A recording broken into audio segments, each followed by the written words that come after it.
Bore da a chroeso cynnes i bawb ohonoch chi sy'n ymuno hefo ni bore yma ar fora Sul y Pasg. Croeso i chi'r gwasanaeth yma, gwasanaeth ar-lein gan Fro Aled, ac ar y diwrnod allweddol yma i ni fel Cristnogion. Y diwrnod bendigedig lle ydym ni yn cael llawenhau a gwybod bod yna obaith i Gristnogion ledled y byd wrth i ni ddathlu a diolch i'r arglwydd oherwydd bod Iesu yn fyw, bod y bedd yn wag. Dyma'r neges gafodd y disgyblion cynta bora Sul y Pasg o farc pennod 16. Peidiwch dychryn, meddai wrthyn nhw, da chi'n edrych am Iesu o Nazareth, gafodd ei groesoelio. Mae wedi dod yn ôl yn fyw. Dydy o ddim yma. Edrychwch, dyma lle cafodd ei gorff ei roi orwedd. Ewch a dweud wrth ei ddisgyblion a Pedr, mae Iesu'n mynd i Galilea o'ch blaen chi. Cewch ei weld yno yn union fel roedd wedi deud. Ac ar y bora hyfryd yma heddiw, yr ydyn ni am droi at yr Iesu byw, at y Duw byw, yn ddiolchgar yn gofyn iddo fo gyfarfod â ni mewn ffordd arbennig trwy ysbryd glân. Lle dowch i ni gychwyn yn cydweddio hefo'n gilydd. O arglwydd yw, y tad, y mab a'r ysbryd glân. Da ni yn troi ata ti y bora yma yn diolch am waredwr. Da ni'n troi ata ti fel tad trwy Iesu Grist.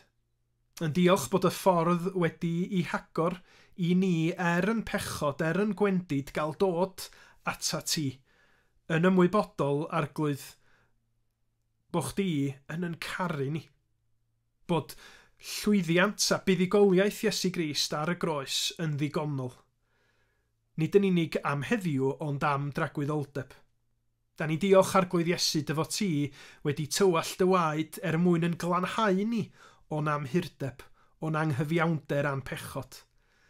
A bod ni bellach yn cael dod ata ti, yn cael dod at yn Duw a'n creawdwr ni fel plant yn dod at ei tad. Arglwydd nid i'n helpu ni y bora yma wrth i ni daddoli di i sylweddoli be mae o'n ei olygu i gael y mynediad yna ata ti trwy'r amser, trwy'r hyn mae Iesu wedi wneud ar y groes yn lle ni. Da ni'n diolch arglwydd am fuddigoliaeth Iesu Grist i farw ar y groes a'i atgyfodiad buddigoliaethus o ar y trydydd dydd. Ac wrth i ni addoli heddiw, mi ydyn ni'n gweddio byddi di trwy ysbryd glân yn bywhau ni, arglwydd y byddi di yn cynorthwyo ni i brofi dy gariad di o'r newydd, i allu llawenhau hefo'r saint ar draws y byd, bod y newyddion da'n wir bod Iesu yn fyw ac ar waith. Ac felly wrth i ni siarad hefo ti mewn gweddi fel hyn, da ni'n cyflwyno'n byd ni i ti hefyd. Yn gofyn arglwydd y byddi di'n agos yn enwedig at yr rhai hynny, sydd ar hyn o bryd yn teimlo bod pob peth ar chwal yn ei bywydau nhw.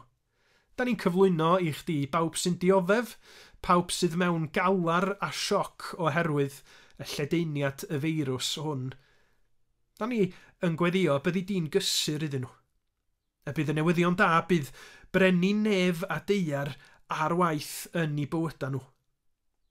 Da ni hefyd o arglwydd yw yn cyflwyno i ti staff o wahanol fatha sy'n cael ei heffeithio yn ddoctoriaid, yn nyrsys, yn staff gofal, yn bobl sydd wedi gorfod newid i gwaith yn benodol oherwydd yr argyfwng hwn. Mewn cyfnod o ansefydlogrwydd, mewn cyfnod o ansicrwydd, da ni'n gweddio arglwydd y byddi di'n cynnal dy bobl di. Y byddi di yn rhoi y gallu iddyn nhw i barhau, i weinidogaethu ac i wasanaethu mewn cariad ac i ddangos gofal drost bobl eraill. Ac o arglwydd yw, da ni'n gweddio, y byddi di hefyd yn dangos dy gariad di wrth i deglwys di fod ar waith yn y byd. Yn llewyrchu dy gariad di mewn ffyrdd ymarferol, ac yn y ffaith i bod nhw'n gallu wynebu be bynnag ddaw gyda hyder oherwydd pwy wyt ti a'r addewidion o arglwydd yw y byddi di hefo dy bobl trwy bob peth. Trig ar ha felly, os gweli di fod yn dda. Gwranda'n gweddia ni a'n gweddia personol ni gyd. Tyna ni y nes ata ti dy hun. Helpa ni brofi o dy bresenoldeb di mewn ffordd arbennig, am yn bod ni'n cyflwyno'n hunain yn gofyn i ti am dy fendith, yn enw ac yn heiddiant yn harglwydd Iesu Grist. Amen. Da ni am gydganu efo'n gilydd rwan. Mae hi'n hen emyn, ond ar dôn newydd. Mae mor hen, dydy hi ddim yn llyfr Caneuon Ffydd, ond mi oedd hi wedi chynnwys yn hen lyfr emyna'r Methodistiaid Calfinaeth. Mae Andras Iago wedi sgwennu tôn newydd iddi hi, mae'n emyn hyfryd. Ac os newch chi wrando'n ofalus ar y recordiad, mi newch chi glywed un o deulu Andras yn ymuno yn y mawl. Trwy ras rwyf arglwydd ger dy fron, yn rhoi fy nghalon i ti.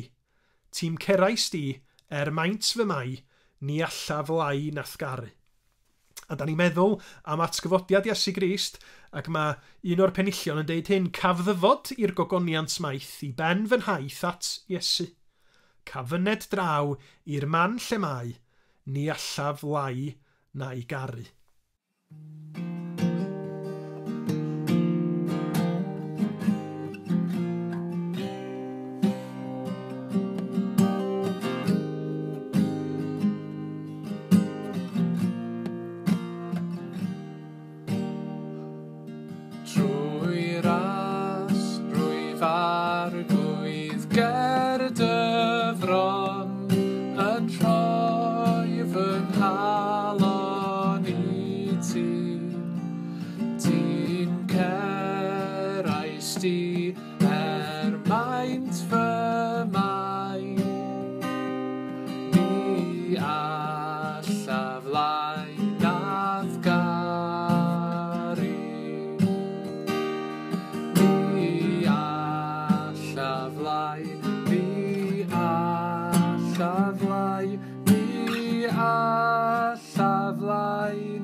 I'r tad, i'r mab a'r ysbryd.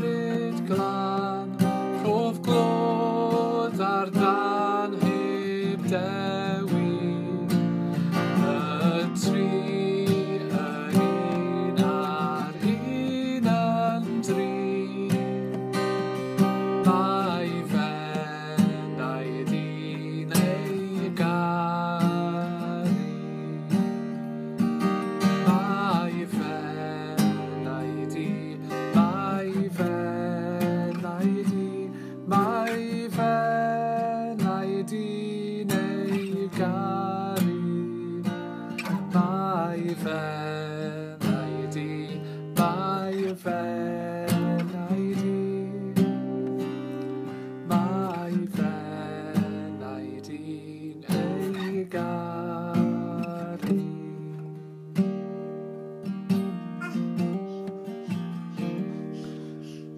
fydd y rhai ohonych chi sy'n gwybod am yn hynt anhelynt ni yma ym Mroaled yn ymwybodol bod yn cyn-weinidog Aneurin Ioan yn un o blant y maes cenhadol. Mi gafodd o'i eni ym Mizoram, rhanbarth fynyddig yn Aneurin, India. A chydig wythnosa nôl mi gafodd Aneurin gyfla i ymweld â Mizoram ar gyfer cynhadledd mudiad ieuenctid yr Eglwys Bresbyteraidd yno. A dwi'n eithriadol o ddiolchgar i Aneurin am rannu peth o'r hanes i daith o i Mizoram hefo ni rwan, mwyn i ni gael syniad o effaith ryngwladol atgyfodiad Iesu Grist 2000 o flynyddoedd yn ddiweddarach. Felly mwynhewch hanes Aneurin a beth sy'n digwydd ym Mizoram ar hyn o bryd. Bore da, a Pasg hapus a bendithiol i bob un ohonoch chi.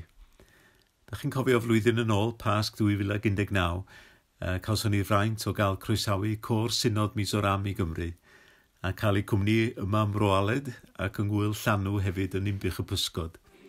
Cof da amdanyn nhw'n canu Diolch i ti'r holl alluog Dduw yn Gymraeg a chalon lan hefyd, ac mae'n calonau ni siŵr fod yn cnesu wrth i ni gofio'r fendith y daith yn sgil yr ymweliad. Gawson ni gynnwrf yn do fedru dathlu atgyfodiad yr arglwydd a grym a chybol i ras mewn un ysbryd gyda'n brodyr a'n chwiorydd yng Nghrist sy'n byw ar y bryniau pell yng ngogledd-wyrain yr India.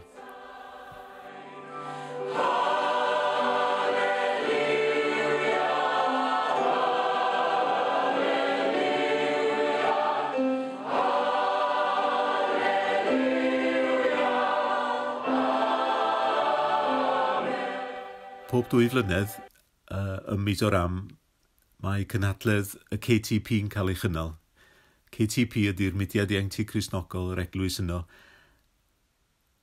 A mudiad a gafodd ei sefydlu yn 1954 gan nifer o arweinyddion ifanc o blith y Miso, am tad a mam hefyd yn genhadon ifanc ar ei pryd, ni 20 yn ei lliwio ac yn ei cynorthwyo. Eleni, roedd y genhadledd yn cael ei chynnal yn Ser Ship, sef tref i'r de o Aisol y brifddinas, a daeth hyd at 100,000 o Gristnogion ifanc ynghyd. Ie, 100,000 i wrando'r gair ac i fwynhau cymdeithas a'i gilydd yn yr arglwydd ac i ymgysegru o'r newydd iddo.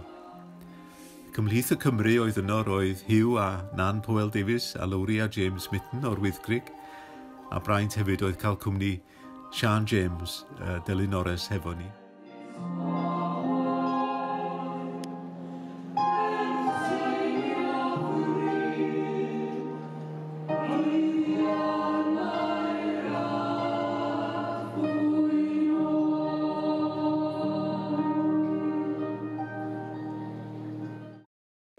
Roedd Sian wedi dod â thelyn a brynwyd trwy roddion hael nifer ohonoch ym Mroaled a charedigion yr arglwydd a gwaith i ras ymhlith y Miso.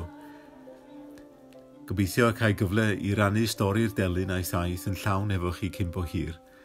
Ond diolch i chi am eich elioni a diolch i'r arglwydd am cynnal ni mewn nerth ac iechyd yn ystod y daith.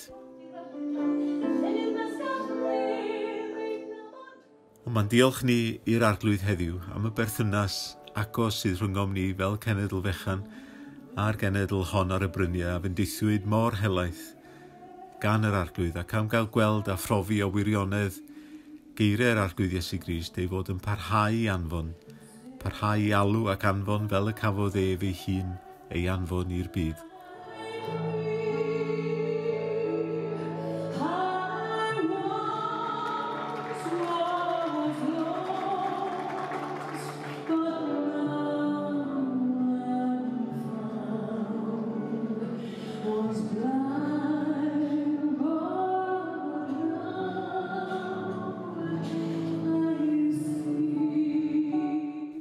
Da ni yn llawenhau ac yn diolch am gyflawnder gras rhyfeddol Duw, gras a chybol ac am gael dathlu heddiw ei fod yn parhau i alw pobl o bob llwyth, pob iaith a chenedl i waddoli ac i wasanaethu yn y byd. Wyddwch chi heddiw mae Synod Eglwys Presbyteraidd Mizoram o boblogaeth o ychydig dros filiwn o bobl. Maen nhw'n anfon dros 2,000 o genhadon i'r byd. Rhyfeddol ras ein Duw. Rhyfeddol ffrwyth y genhadaeth ar y bryniau pell. Pasg hapus a bendithiol i bob un ohonoch chi.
Ga i ddiolch fawr iawn i Aneurin am yr hyn da ni wedi glywed a'i weld, a diolch hefyd i Aled am ddod ar cyfan at ei gilydd.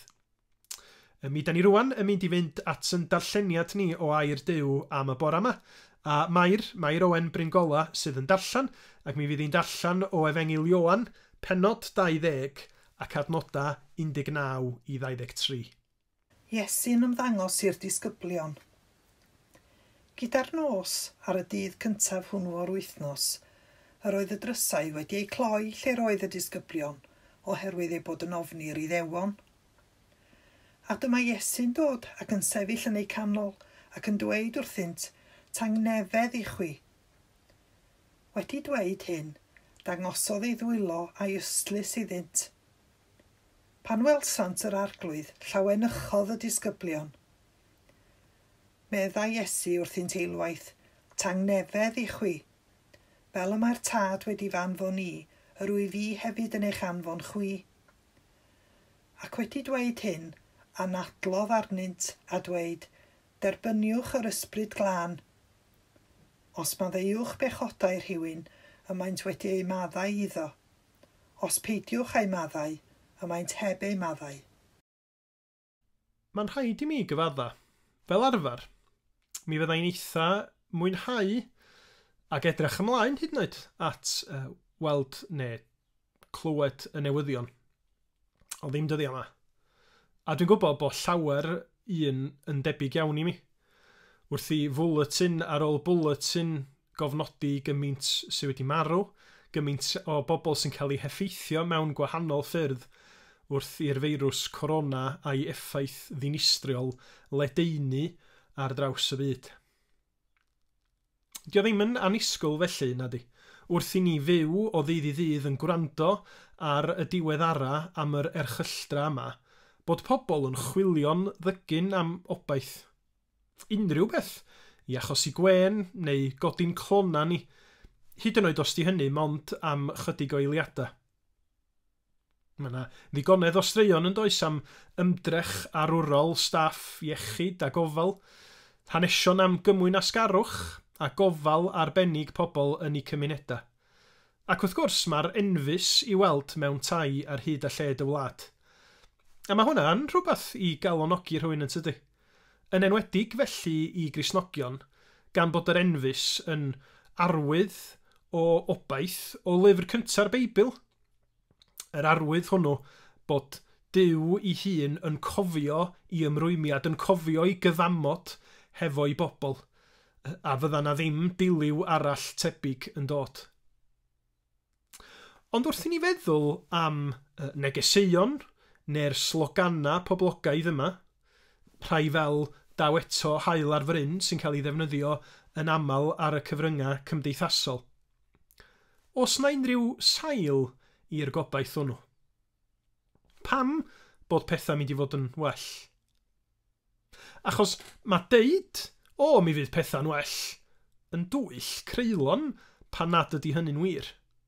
Bod in denial ydy'r term Saesneg am hynny'n de.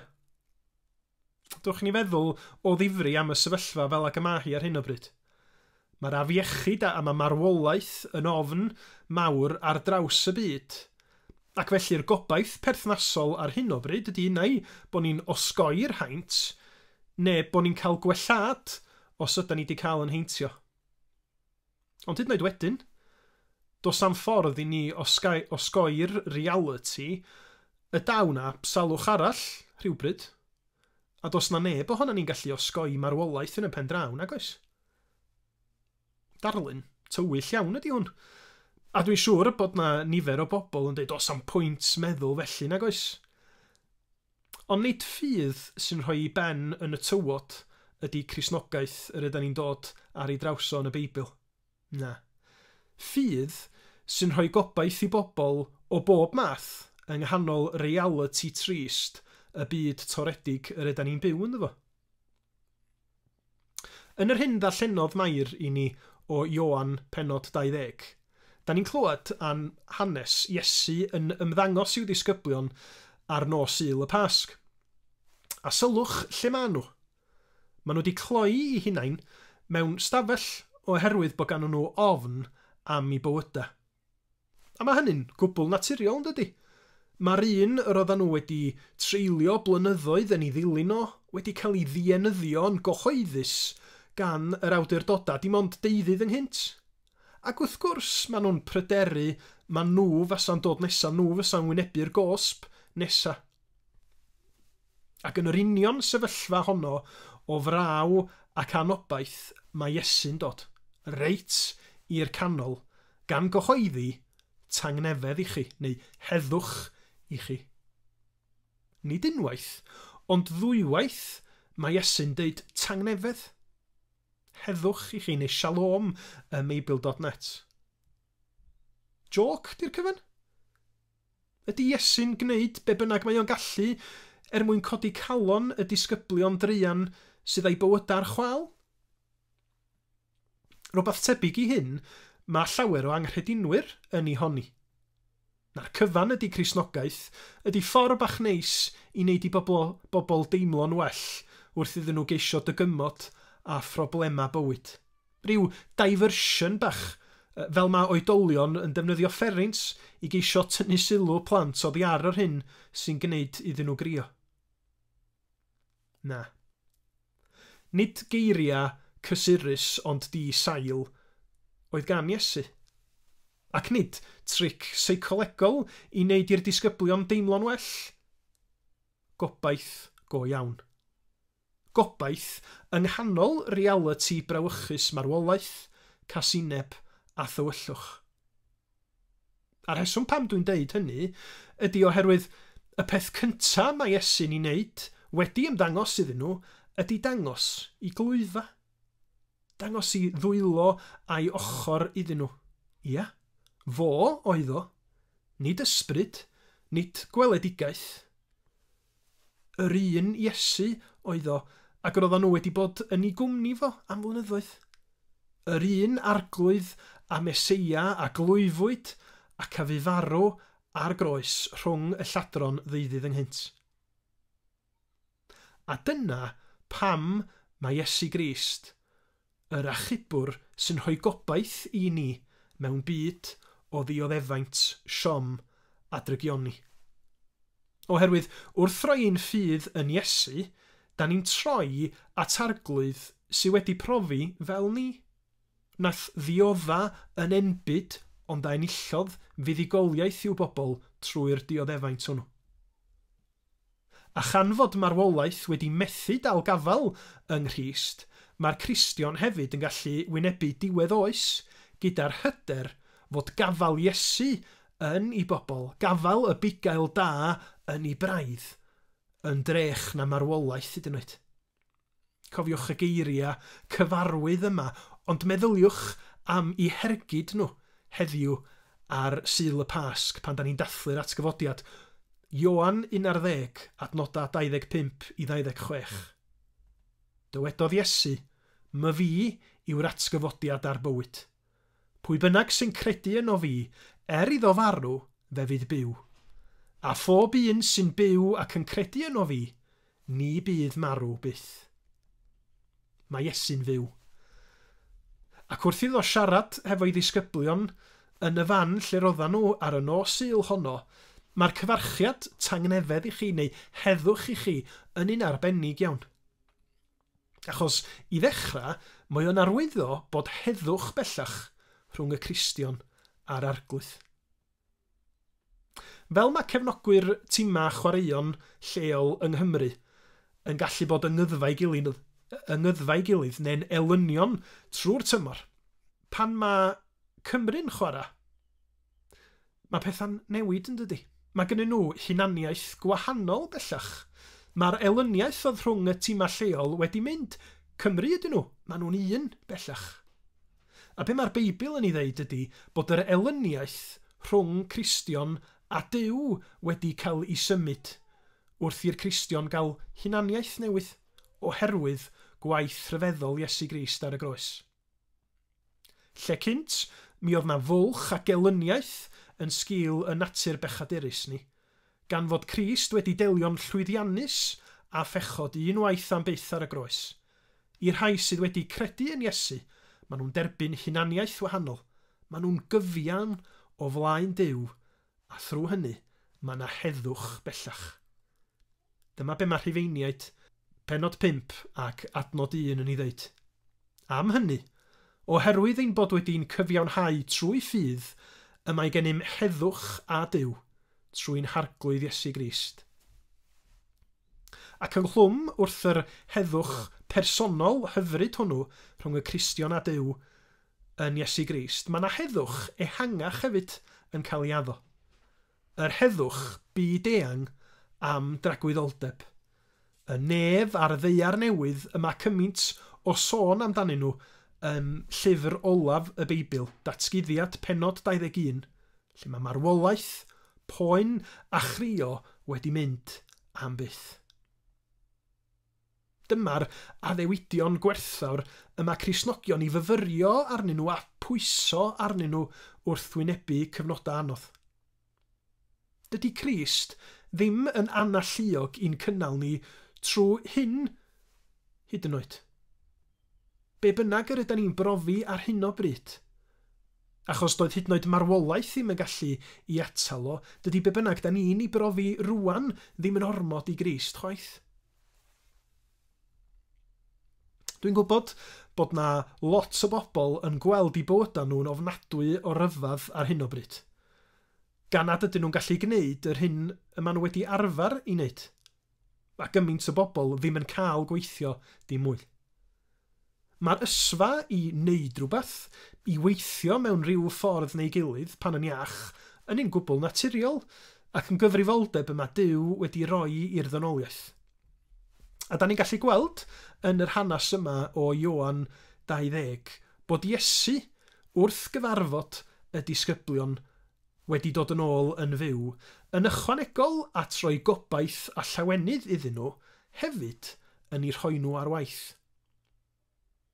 A mae hynny'n wir i Gristnogion heddiw fel ac yr oedd o i'w ddisgyblion cyntaf.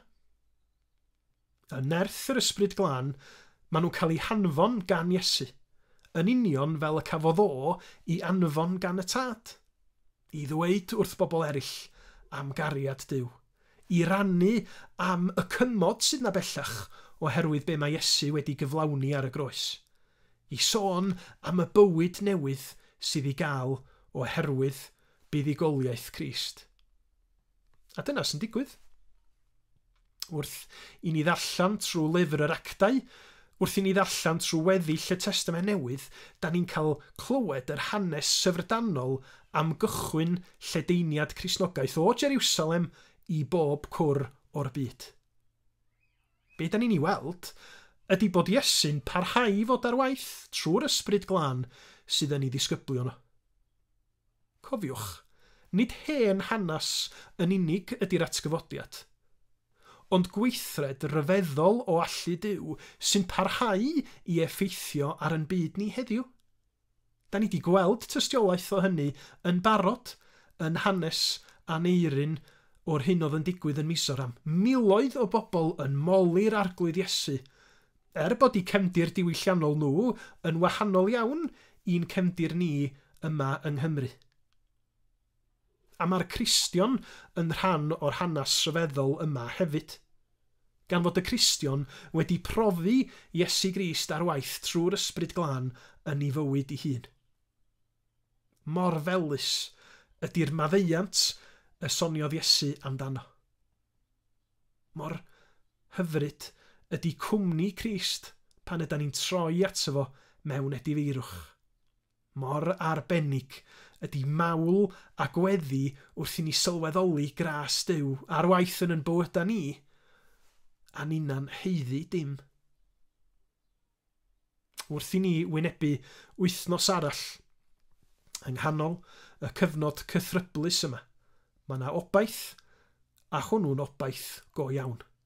Gobaith sicr wedi brynu a gwaed gwerthfawr un oedd fel oen di-nam a di-fai, sef Crist. Mae'r gobaith cadarn hwn ar gael i ni heddiw yn yr Iesu a goncrodd farwolaeth ac sy'n fyw ac ar waith trwy bobl, trwy'r newyddion da amdano fo, a'r dystiolaeth amdano ar draws y byd. Mi fydd rhaid i ni frwydro. I nifer ohonom mi fyddan ni'n teimlo nad os modd wynebu'r cyfnod anodd hwn a hyn sydd gan y dyfodol i ni. Ond mi ddylia ni gofio geiriau Iesu i'w ddisgyblion yn Ioan 14. Peidiwch ag adael i ddim gynhyrfu'ch calon. Credwch yn Nuw a chredwch yn ofinnau. Mwyn i enw. Amen. Ac cyn i ni ddod at yr emyn sydd yn cloi y gwasanaeth y bore yma, dowch i ni weddio hefo'n gilydd. O arglwydd ein Duw, a thad ein harglwydd Iesu Grist, da ni yn plygu ger dyfrondi yn diolch am ras, yn diolch am fuddigoliaeth, yn diolch bod yr Iesu'n fyw, yn ffrind i'w bobl, yn frenin, yn un sydd yn eiriol dros da ni yn gweddio ar sail ei iawn. Da ni yn diolch am y cyfan sydd yna yn y Beibl ac yn gofyn y byddi di'n gwneud y cyfan yn fyw i ni heddiw. Arglwydd arwain ni, i bwyso ar Grist ac i dderbyn mwy a mwy o'r hyn sydd yna i'r Cristion yng Nghrist ei hun. Arglwydd maddau ni bob pechod a bai.